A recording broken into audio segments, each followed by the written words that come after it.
Laki-laki kan wajib di masjid, ya, tapi sholat sunat sekalipun untuk laki-laki lebih utama dilaksanakan di rumah. Jadi untuk kita sholat qiyamul lail, sholat malam, sholat duha, sholat rawatib, itu lebih utama dilaksanakan di rumah. Karena mulianya tempat di sisi Allah Ta'ala itu, di mana di tempat itu digunakan untuk bersujud kepada Allah Ta'ala.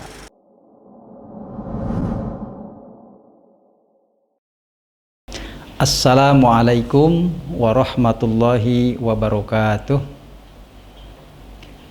Hamdan liman zayyana naw'al insani bil akhlaqil karimah, salatan wassalaman ala afdolil mutakhallaqi bil akhlaqil azimah, wa alihi wa ashabihi wa kulli man iktafa alaihim tariqatahumul qawimah. Allahumma salli wa sallim ala nabina Muhammadin wa ala alihi wa ashabihi ajma'in, amma ba'du. Sahabat Teras Dakwah di mana saja Anda berada, alhamdulillah kita dipertemukan oleh Allah Ta'ala. Ini bukan satu kebetulan, tetapi sudah dalam rancang Allah Ta'ala. Karena tidak ada satu kejadian pun yang menimpa di alam semesta ini kecuali telah Allah tentukan 50.000 tahun sebelum penciptaan alam semesta. Termasuk perjumpaan kita pada saat ini juga sudah dalam takdir Allah Ta'ala. Tetapi bersyukurnya kita kepada Allah Ta'ala, insya Allah ditemukan kita, dikumpulkan kita bersama orang-orang yang baik, insya Allah. Hadirin yang dimuliakan Allah Subhanahu wa Ta'ala, bahwa tempat yang paling mulia di sisi Allah Ta'ala, yang bercahaya dilihat oleh para penghuni langit adalah masjid-masjid Allah Ta'ala. Tempat-tempat sujud yang digunakan untuk sujud kepada Allah Ta'ala. Ya. Sehingga berbanggalah bagi orang yang diringankan menjadi orang yang senantiasa pemakmur-pemakmur masjid Allah Ta'ala, menjadi orang yang mengisi masjid-masjid Allah Ta'ala. Kenapa demikian hadirin? Masjid adalah bukan hanya sekedar bangunan yang biasa-biasa, tapi mempunyai makna yang luar biasa, mempunyai nilai yang luar biasa. Sehingga ketika Rasulullah Shallallahu Alaihi Wasallam pun mengawali peradabannya, ketika Rasulullah hijrah dari Mekah ke Madinah, yang pertama kali Rasulullah siapkan itu adalah masjid. Rasulullah tidak membangun rumah, tidak membangun istana, tapi Rasulullah membangun masjid. Ya. Sehingga ketika Rasulullah dalam perjalanan hijrahnya, ya, sampai ke satu tempat kampung yang bernama Kuba, di situ Rasulullah mendirikan masjid, ya, dengan perjuangan yang sangat luar biasa, ya, dibangun oleh Rasulullah Shallallahu Alaihi Wasallam. Ya, ini masjid yang pertama kali dibangun oleh Rasulullah. Artinya apa? Berarti punya nilai yang luar biasa masjid di sisi Allah Ta'ala dan juga di sisi Rasulnya. Ya, jadi Rasulullah ketika hijrah sampai di Madinah, Rasulullah membangun masjid di daerah Kuba yang sekarang disebut dengan Masjid Kuba itu, ya, yang berdiri kurang lebih sekitar 5 km dari kota Madinah. Berdiri ini tahun pertama hijrah atau bertepatan dengan 622 hijrah. Nah, oleh karena itu bahwa beruntunglah bagi orang-orang, dan mudah-mudahan kita termasuk orang-orang yang senantiasa disebut pemakmur-pemakmur masjid Allah Subhanahu wa Ta'ala. Jadi orang yang memakmurkan masjid itu adalah orang-orang yang keren di sisi Allah Ta'ala. Siapa saja sih orang yang bisa memakmurkan masjid, ya? Allah Ta'ala berfirman dalam surat At-Taubah ayat 18, A'udzubillahi minasyaitonirrajim, Bismillahirrahmanirrahim. Innama ya'muru masajidallahi man amana billahi wal yaumil akhir wa aqamas salata wa ataz zakata wa lam yahsha illallah fa'asa ulaika ayyakunu minal muhtadin. Innama ya'muru masajidallah, hanyalah yang memakmurkan masjid-masjid Allah itu ialah orang-orang yang beriman, man amana billah, orang yang beriman kepada Allah Ta'ala. Sehingga hanya orang yang berimanlah yang punya dorongan hati, yang punya motivasi mau memakmurkan masjid Allah Ta'ala. wal yaumil akhir, orang yang beriman kepada hari akhir, wa aqomas sholah, orang yang mau menegakkan sholat, wa ataz zakah, dan orang mau mengeluarkan zakat. Walam yasha ilallah, dan tidak takut kecuali hanya kepada Allah. Nah, maka ayat ini diakhiri dengan fa'asa ulaika ayyakunu minal muhtadin, maka merekalah orang-orang yang diharapkan termasuk golongan orang-orang yang mendapatkan petunjuk. Nah, hadirin sahabat Teras Dakwah di mana saja berada, ya. Apa itu makna memakmurkan, ya? Memakmurkan masjid itu, satu, memakmurkan masjid diawali dari membangunnya, ya. Artinya apa? Punya kepedulian terhadap pembangunan masjid. Sehingga Rasulullah bersabda, man bana lillahi masjidan banallahu lahu mithlahu fil jannah. Barang siapa membangun masjid lillah, karena Allah. Sekali lagi, barang siapa membangun masjid karena Allah, ya, ini yang paling penting. Ikhlas karena Allah, didasari karena Allah Ta'ala, artinya tidak ada tujuan, tidak ada maksud dari pembangunan masjid itu kecuali hanya butuh pengakuan dari Allah Ta'ala, butuh pengharapan pujian dari Allah Ta'ala, butuh mendapatkan ridho Allah Subhanahu wa Ta'ala. Maka balasannya apa? Banallahu lahu mithlahu fil jannah, maka Allah Ta'ala akan membangunkan yang sejenisnya, ya, di surga. Mislahu itu bukan berarti kualitas masjidnya sama dengan masjid di kita, ya, artinya yang dibangunkan di surga mesti lebih bagus, lebih berkualitas daripada pengorbanan yang dikorbankan oleh orang waktu di dunia ini. Nah, dalam hadis lain dikatakan Rasulullah pun juga memerintahkan, ya, memerintahkan apa, ya, masjid tidak hanya dibangun, tapi juga setelah masjid itu dibangun ada kelanjutan, diperintahkan untuk merawatnya, ya. Dalam hadis Aisyah, Rasulullah Shallallahu Alaihi Wasallam bersabda, an Aisyah taqolat amara Rasulullah Shallallahu Alaihi Wasallam bibina il masajidi fidur wa antunadhifa wa tutayyiba. Aisyah radhiyallahu an berkata, Rasulullah Shallallahu Alaihi Wasallam memerintahkan apa? Bibina il masajidi fidur, mendirikan masjid-masjid fidur. Ya. Jadi Rasulullah memerintahkan untuk dibangun masjid atau membangun masjid di dur. Dur itu apa? Ulama mempunyai dua makna. Dur itu, satu, hendaklah di setiap rumah itu harus memiliki tempat yang dikhususkan untuk sujud kepada Allah Ta'ala atau digunakan untuk sholat. Ya. Harus ada. Tujuannya untuk apa? Ya tadi, untuk sholat. Laki-laki kan wajib di masjid, ya, tapi sholat sunat sekalipun untuk laki-laki lebih utama dilaksanakan di rumahnya.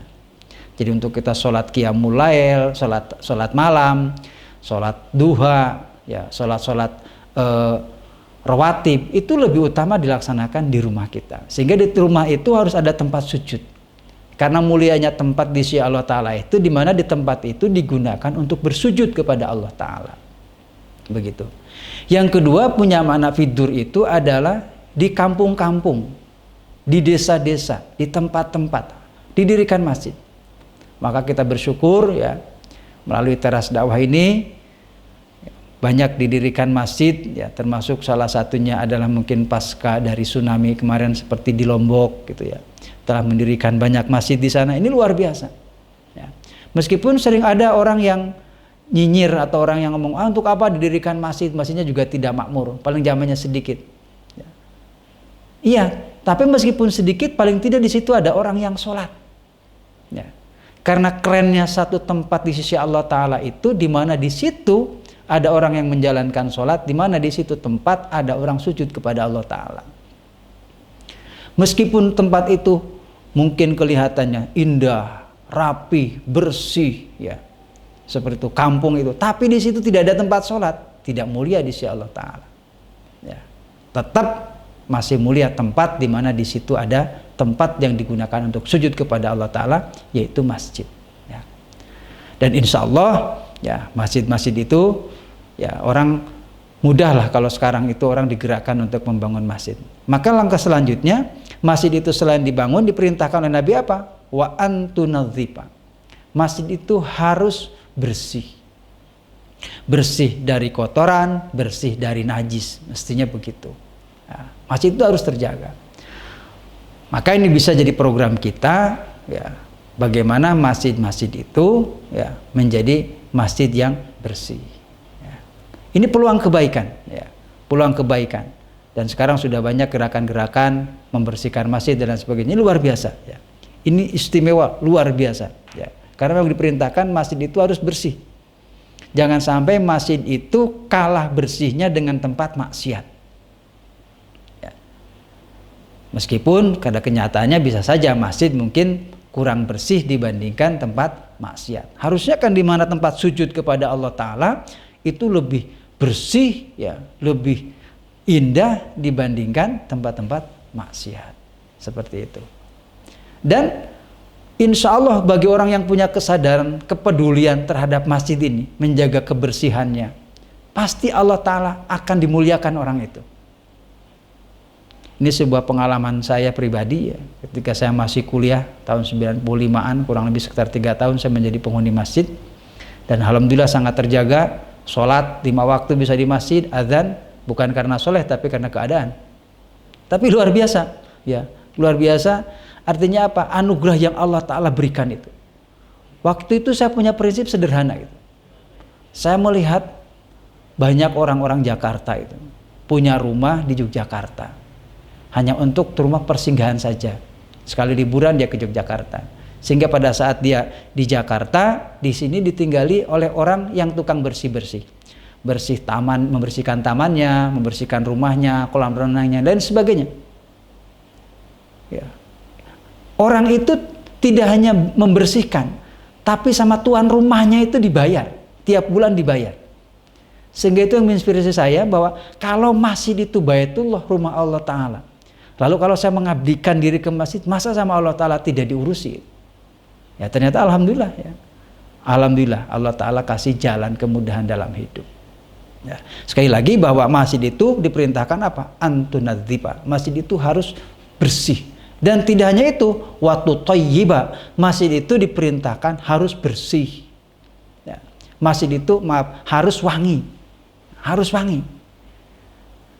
Silakan milih aromanya yang wangi, ya, wangi-wangi bunga, wangi-wangi buah. Yang penting jangan sampai aroma buahnya ya buah pete, buah jengkol, ya. Karena biasanya gitu, aroma-aroma kamar mandi masjid sering banyak aromanya itu memilih aroma pete, aroma jengkol.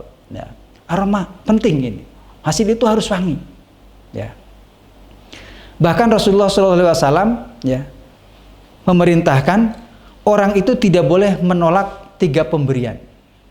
1, tidak boleh menolak ketika ada orang yang menawari kita bantal untuk duduk, misalnya tempat duduk, itu tidak boleh ditolak, harus diterima. Yang kedua, orang yang menawari susu. Yang ketiga, orang yang menawari aroma wangi-wangian atau minyak wangi, itu tidak boleh ditolak. Maka masjid ini penting, ya. Maka salah satu masjid yang dimana saya disini sebagai takmirnya, saya menyponsori di setiap pilar-pilar masjid harus ada minyak wangi. Sehingga jamaah datang yang tidak sempat pakai minyak wangi di rumah, dia bisa menggunakan minyak wangi di masjid itu. Kenapa? Masjid itu harus wangi. Ya. Karena insya Allah kalau wangi itu mungkin akan bisa lebih mengantarkan kita pada konsentrasi, khusyuk dan lain sebagainya. Sekali lagi bahwa masjid itu salah satu memakmurkan masjid adalah membangun, dan tidak hanya membangun tapi juga harus merawatnya. Ya. Nah, insya Allah bagi orang ya yang tadi punya kesadaran terhadap masjid, memakmurkan masjid ya, dengan cara menjaga fisiknya ya, menjaga juga keindahannya, termasuk juga bagaimana di dalamnya masjid ini supaya bisa makmur dengan kegiatan-kegiatan. Jadi masjid itu harus dibangun, ada kegiatan yang betul-betul bisa mencakup kegiatan untuk anak mudanya, untuk anak-anaknya, orang tuanya, dan mungkin juga menjadi solusi terhadap permasalahan-permasalahan yang sedang dihadapi. Ya, salah satu contoh kalau di Yogyakarta, alhamdulillah rata-rata masjid sudah menggerakkan itu. Kayak sekarang musim pandemik saat ini ya, tiap masjid menyelenggarakan ada bantuan-bantuan kepada warga, pada jamaahnya, ini luar biasa ya. Sekali lagi ini cara memakmurkan masjid ya. Jadi saya punya tagline ojo lali ngopeni masjid ya. Jadi kalau sudah susah-susah dalam hidup, dah datang ke masjid. Ya. Apa yang bisa dilakukan? Nyapu, ngepel, insya Allah solusinya bisa teratasi begitu. Tapi tetap dengan ikhtiar selain itu pun tetap kita lakukan. Sahabat Teras Dakwah di mana saja berada. Nah, oleh karena itu, karena masjid ini adalah tempat yang mulia, maka ada etika-etika di dalam masjid itu tadi.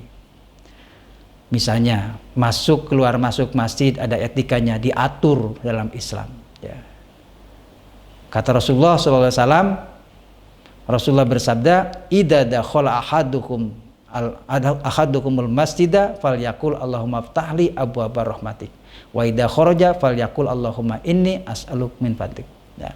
Sehingga ketika orang itu masuk ke dalam masjid mendahulukan kaki kanan dengan membaca doa. Ya, keluar dari masjid mendahulukan kaki kiri juga dengan berdoa, sehingga masjid itu bukan seperti kita masuk ke mall asal-asalan, ada etikanya, sehingga masuk saja menjadi kebaikan. Bahkan langkah kita, ya, setiap langkah menuju ke masjid pun itu sudah kebaikan. Nah, oleh karena itu bahwa mudah-mudahan kita semuanya termasuk orang-orang yang menjadi orang-orang yang memakmurkan masjid, dan mudah-mudahan kita semuanya termasuk orang yang ringan untuk menjadi orang-orang pemakmur masjid Allah Subhanahu wa Ta'ala. Demikian, mudah-mudahan apa yang saya sampaikan ini ada manfaatnya. Sekali lagi pesan saya, ojo lali ngopeni masjid. Seorang pembantu, seorang asisten rumah tangga ngurusi rumah tuannya, dibayari, dicukupi oleh tuan rumahnya. Begitu pula insya Allah orang yang mempunyai kepedulian terhadap masjid, baik mungkin mengorbankan pikirannya bagi yang pintar, punya keilmuan, mengorbankan skillnya, keterampilannya, atau mungkin mengorbankan tenaganya untuk tadi kebersihan dan keindahan masjid, insya Allah ya Allah Ta'ala akan membayarnya. Meskipun mungkin tidak mendapatkan bayaran dari masjid, tapi mungkin Allah Ta'ala mengganti dengan yang lainnya. Mungkin diberikan kita kesehatan, mungkin diberikan anak-anak soleh, mungkin dijadikan keluarga kita keluarga yang tentram, sakinah, mawaddah, warohmah. Nah, oleh karena itu, sekali lagi bahwa tempat yang mulia di sisi Allah Ta'ala adalah masjid. Maka jadilah diri-diri kita orang-orang yang peduli terhadap masjid. Demikian. Wabillahi hidayah wa taufik. Wassalamualaikum warahmatullahi wabarakatuh.